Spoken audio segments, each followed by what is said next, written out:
buenos días, tardes o noches, queridos hermanos, según el horario en el que escuchen o vean este video. Pues bien, continuamos avanzando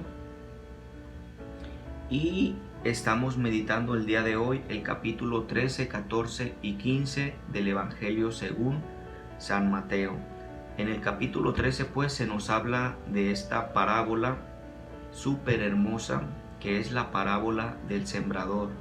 Esta parábola que también se nos presentó en el Evangelio según San Marcos, donde se nos habla de un hombre que salió a sembrar y mientras sembraba unos granos cayeron, dice la escritura, a lo largo del camino, vinieron las aves y se las comieron.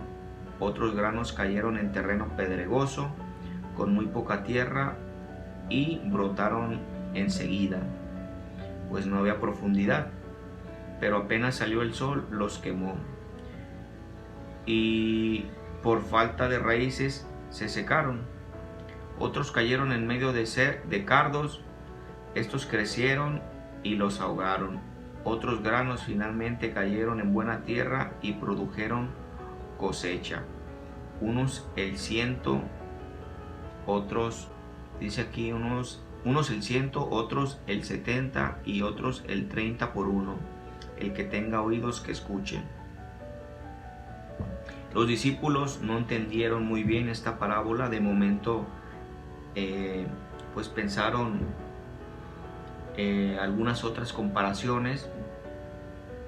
Recordemos que en aquellos momentos la agricultura, la siembra pues era algo muy común, también como hoy en día, pero los apóstoles no entendieron muy bien de qué se trataba.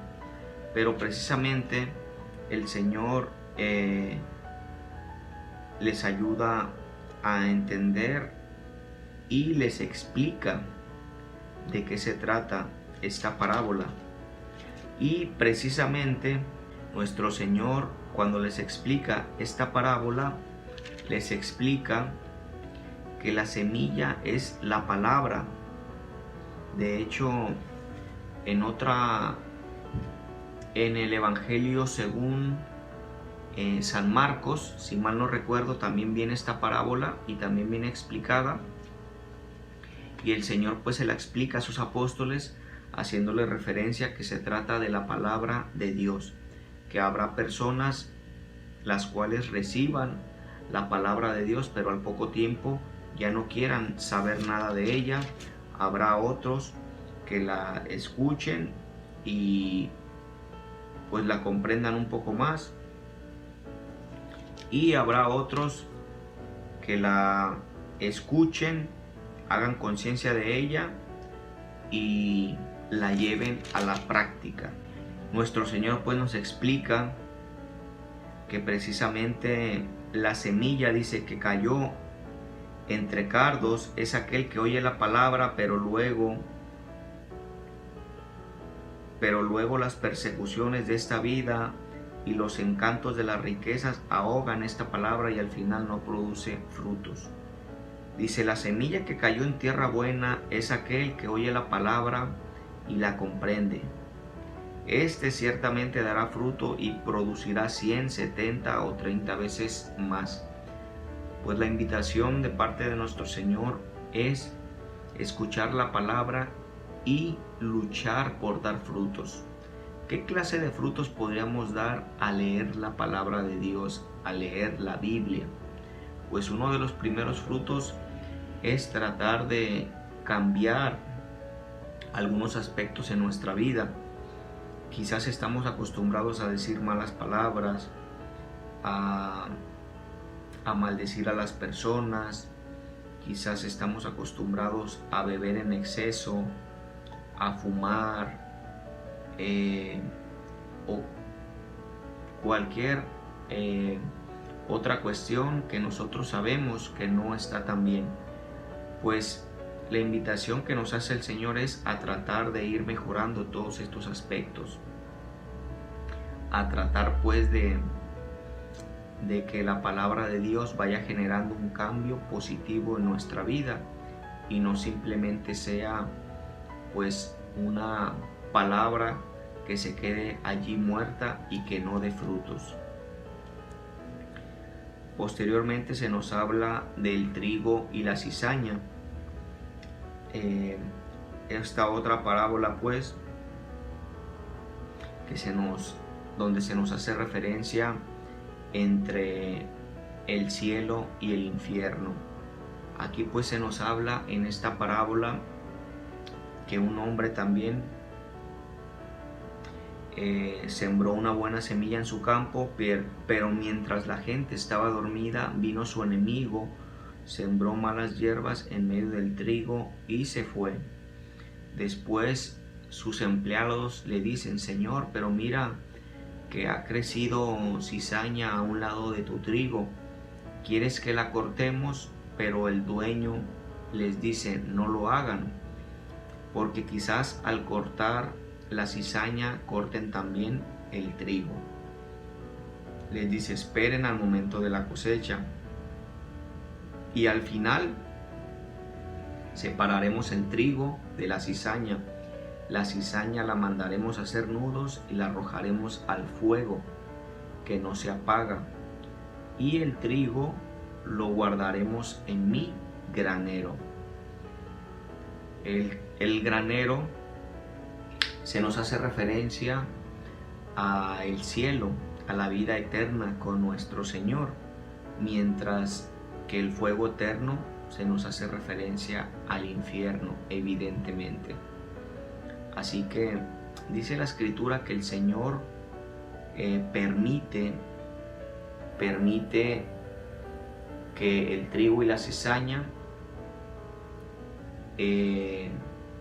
caminen juntos, permite que el trigo y la cizaña vivan en este mundo. Permite el Señor pues que el trigo y la cizaña estén creciendo juntos.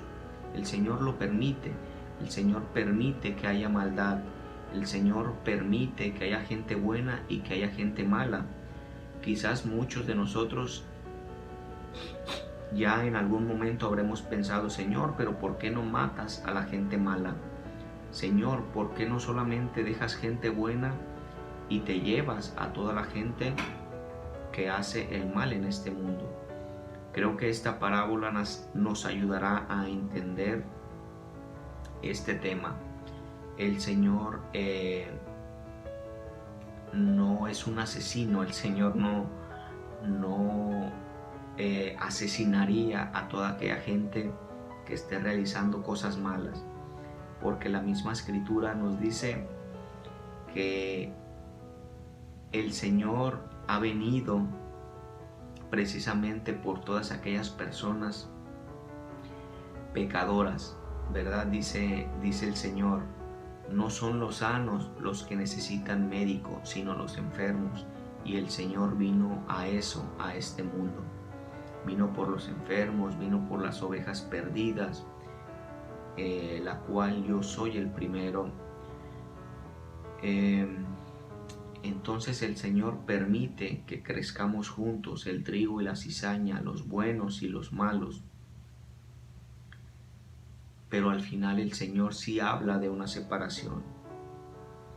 Si no cambiamos, si no mejoramos nuestra actitud, si no corregimos ciertos aspectos, el Señor nos habla que al final sí habrá una separación. Al final habrá una división entre el trigo y la cizaña, y unos serán llevados al fuego eterno y otros los guardará en su bodega, en sus graneros.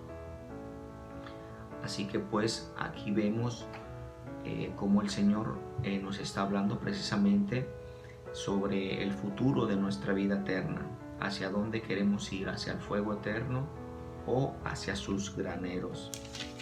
Después se nos habla del grano de mostaza, que si tuviéramos fe como un pequeño grano de mostaza, le podríamos decir a las montañas que se movieran y éstas se moverían. Pero hoy en día, cuánta falta nos hace tener una fe más grande. En el capítulo 14 pues se nos habla de la lamentable muerte de Juan el Bautista. Sabemos pues que quien manda asesinar a Juan el Bautista es Herodes, puesto que Juan el Bautista tenía todos los signos y todo el carácter de un profeta. Anunciaba el reino de los cielos y denunciaba el pecado. Y una vez pues que denuncia un pecado que al rey Herodes no le parecía, le complace a una jovencita, pues un deseo, y su deseo fue: dame aquí en una bandeja la cabeza de Juan el Bautista. Y así sucedió. Juan el Bautista muere decapitado. Después se nos habla sobre cómo nuestro Señor camina sobre las aguas. Y después mandatos de Dios y enseñanzas de hombres. El Señor pues seguía avanzando, seguía predicando, y la gente seguía